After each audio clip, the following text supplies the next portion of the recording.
સુરતના સણિયા હિમાત ગામમાં 500થી વધુ ઇન્ડસ્ટ્રીયલ સોસાયટીઓના મિલકત ધારકો મનપાના અધિકારીઓ દ્વારા થતી સતત હેરાનગતિથી ભારે પરેશાન છે। ખાતા ધારકોનો સ્પષ્ટ આક્ષેપ છે કે અધિકારીઓ ખોટી રીતે આ ઇન્ડસ્ટ્રીયલ સોસાયટીઓને ટાર્ગેટ કરી રહ્યા છે, બાંધકામ અટકાવવાનો પ્રયાસ કરી રહ્યા છે અને વારંવાર આવીને મિલકતો સીલ કરી દે છે।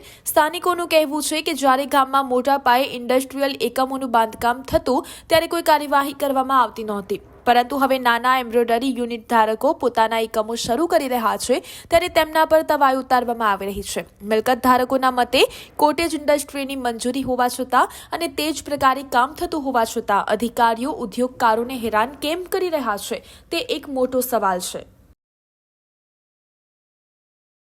આ સણિયા એમાં વિસ્તાર છે અને અહીંયા અમે અમારી મરણ મૂડી લગાવીને નાના મોટા મકાન બનાવી રહ્યા છીએ રોજગાર જનરેટ કરવા માટે, અમારા એમ્બ્રોઇડરી મશીન ચલાવવા માટે।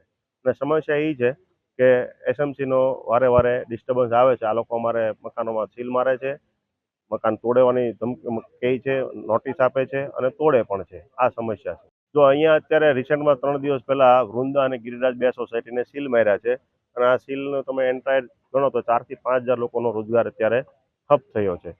તો આ 4-5 હજાર લોકો ઉપર XYZ જવાબદારી હોય એ તો બધાને ખબર જ હોય, ઘર ચલાવતા એના માટે શું જવાબદારી હોય। એની સિવાયની મકાન માલિકો ઉપર બેંકની મોટી જવાબદારી છે કે જો આ ન ચાલુ થાય તો ડિફોલ્ટ સિવાય એનો કોઈ કંઈક રસ્તો ન રહે।